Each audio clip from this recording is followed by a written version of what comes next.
चेतना के 5 स्तर होते हैं। सबसे पहला है अन्नमयी चेतना। अन्नमयी चेतना नॉर्मली जो छोटा बच्चा होता है, छोटे बच्चे के जीवन का केंद्र होता है उसका मुंह।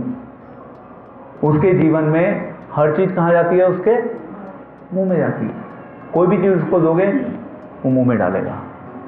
अच्छी है, गलत है, बेकार है, उसे कोई फर्क नहीं पड़ता। He will put everything in his mouth। और जहां उसको थोड़ा सा भी रस आना शुरू हो गया उसमें, तो वो बार बार डालता रहेगा। इसको बोलते हैं अन्नमयी कॉन्शियसनेस। हर चीज खाने के ऊपर आधारित। उसके बाद है नेक्स्ट प्राणमयी कॉन्शियसनेस। प्राणमयी चेतना में हम क्या करते हैं? हम अपने जीवन के सस्टेनेंस के बारे में सोचते हैं। किस प्रकार से फर्स्ट इज हमारे जीवन की जो नेसेसिटीज हैं, जीवन की जो आवश्यकताएं हैं, जिसको हम बोलते हैं रोटी, कपड़ा एंड मकान, हमारे जीवन की वो आवश्यकताएं पूरी हों। जब आवश्यकताएं पूरी होंगी तो उसके बाद हम फिर किसकी बात करते हैं? हम बात करते हैं लग्जरी की, कंफर्टेबल लाइफ, जहां पे हम अच्छे से अपनी कन्वीनियंस के अकॉर्डिंग मैक्सिमम इस संसार की चीजों को भोग सकें। भोग ऐश्वर्य प्रसक्ताना। तो ये हो गया प्राणमयी, सस्टेनेंस के ऊपर फोकस है।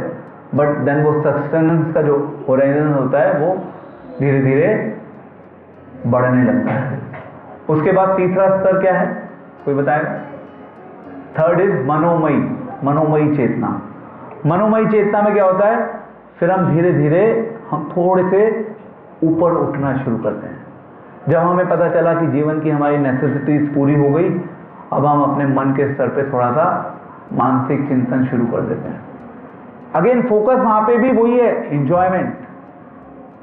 किस प्रकार से हम मन के स्तर पे एंजॉय कर सकते हैं। तो शरीर से हम थोड़ा सा ऊपर जरूर उठ गए, आवश्यकताएं हमारी पूरी हो चुकी हैं। अब हम मानसिक स्तर पे चीजों को मैनिपुलेट करके, अलग अलग चीजों में एक्सपेरिमेंट करके हम एंजॉयमेंट ढूंढने की कोशिश करते हैं। हमारा प्रयास होता है कि किस प्रकार से हम इस संसार के जो ऑब्जेक्ट्स हैं उनको हम भोग सकते हैं। कैसे वो ऑब्जेक्ट्स हमें, एक होता है तुष्ट, एक होता है पुष्ट। तुष्ट में क्या होता है कि हम अल्टीमेटली संतुष्टि की ओर भागते हैं। पुष्टि में होता है किस प्रकार से वो हमारा नरिशमेंट करेगा।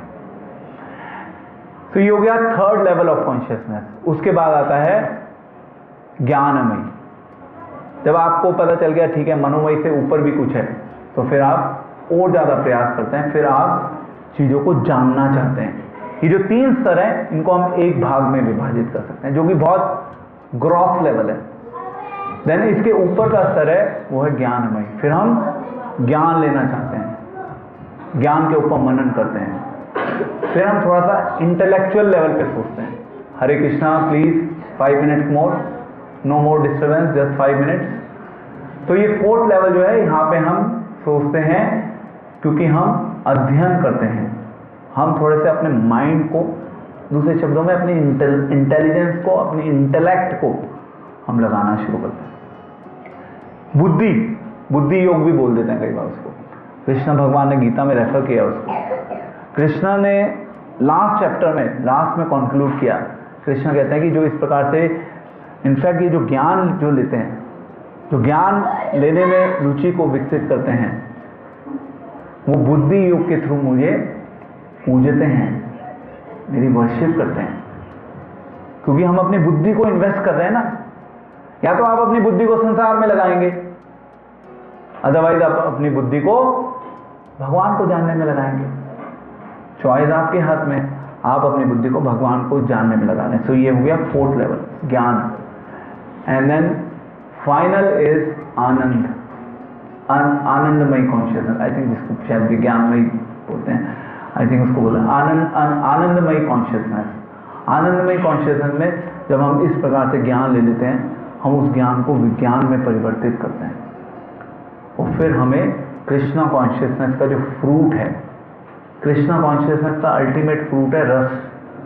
हम सबको रस चाहिए, और कृष्णा कॉन्शियसनेस के थ्रू हम सभी के पास उस रस का एक्सेस है एबेंडेंस में। इस संसार में जो रस है ना वो बहुत ग्रॉस है, बहुत स्थूल स्तर पे उसको हम एंजॉय करने की कोशिश करते हैं।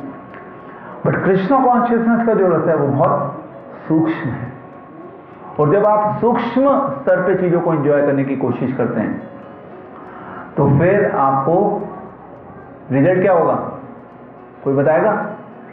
एक है स्थूल लेवल ग्रॉस एंजॉयमेंट, जो इस संसार में लोग जिसमें अपने आप को लोग इस संसार के जिसमें लोग अपने आप को मोस्टली बिजी रखते हैं, वो है स्थूल एंजॉयमेंट। स्थूल एंजॉयमेंट में आपको ऑब्जेक्ट्स चाहिए होते हैं, आपको चाहिए, आपको पीने के लिए वाइन चाहिए, नहीं मिलेगी तो आपको एंजॉयमेंट नहीं मिलेगा। यू आर डिपेंडेंट, आप डिपेंडेंट हैं। स्थूल एंजॉयमेंट के साथ सबसे बड़ी प्रॉब्लम है आप डिपेंडेंट हैं और आपके पास बहुत सारे पैसे होने चाहिए उसको एंजॉय करने के लिए। पर सूक्ष्म जो है, जो एक बहुत ऊपर का स्तर है, जो कृष्ण भावनामृत हमें प्रदान कर रही है, वो है सूक्ष्म लेवल का एंजॉयमेंट। सूक्ष्म लेवल के एंजॉयमेंट में आपको एक्सटर्नल ऑब्जेक्ट्स नहीं चाहिए। एक स्तर के बाद आपको एक्सटर्नल ऑब्जेक्ट की आवश्यकता नहीं है, आप डिपेंडेंट नहीं है एक्सटर्नल ऑब्जेक्ट्स के ऊपर कि आपको जब तक कुछ अच्छा सा खाने को नहीं मिलेगा, कुछ अच्छा सा पीने को नहीं मिलेगा, तब तक आप जिंदा नहीं रह सकते। No, you are not dependent on it. आपको हरिनाम करके ही आप आनंद का अनुभव कर रहे हैं। और हरिनाम करने के लिए कोई पैसे थोड़े ना चाहिए, हरिनाम करने के लिए किसी को पैसे नहीं चाहिए।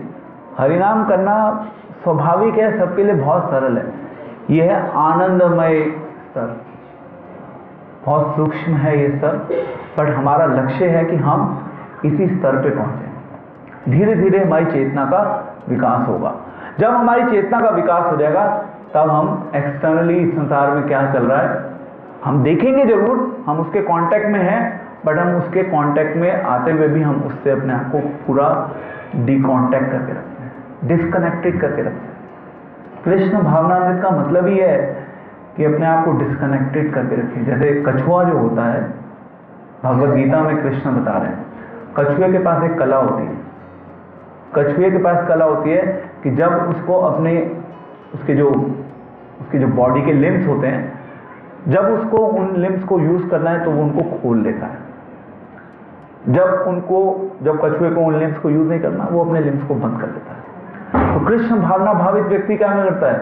कृष्ण भावना भावित व्यक्ति भी अपनी इंद्रियों को, जब उसे पता है कि अपनी इंद्रियों के माध्यम से उसको कृष्ण की सेवा करने का अवसर मिल रहा है, तो वो अपनी इंद्रियों को पूर्ण रूप से कृष्ण की सेवा में निवेशित कर देता है। बट जब उसे दिखता है कि ये जो इंद्रियां हैं ये संसार के कांटेक्ट में आ रही हैं, संसार के कांटेक्ट में आते ही मेरे पास सेवा करने का अवसर नहीं है, तो वो अपनी इंद्रियों को संकुचित कर देता है। फिर वो प्रभावित नहीं होता इस संसार में क्या चल रहा है। इस संसार में बहुत कुछ चल रहा है। जिसने ये कला सीख ली कि हमें इस संसार में क्या चल रहा है उससे प्रभावित नहीं होना, वो एक्चुअली अपने जीवन को सफल कर लेगा। कृष्ण भावनामृत का लक्ष्य है कि हम इस संसार में क्या चल रहा है उसके बारे में हम अवेयर जरूर हो सकते हैं, बट प्रभावित नहीं होंगे। यही हमारा टेस्ट है। और हम सबके पास अपना खुद का ना एक थर्मोमीटर लगा हुआ है।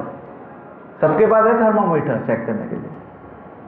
समय समय पर चेक करते रहिए उस थर्मोमीटर से कि आपकी कौन सी डिग्री कहाँ पे है। तो प्लीज चेक योरसेल्फ। अगर आपको पता नहीं है कि आपके पास थर्मोमीटर है या नहीं, आप डिवोटीज से कांटेक्ट करिए और वो आपको बताएंगे कहाँ पे प्रॉब्लम है। वो आपको पूरा डायग्नोस करके बता देंगे, वो डॉक्टर है ना। Thank you very much.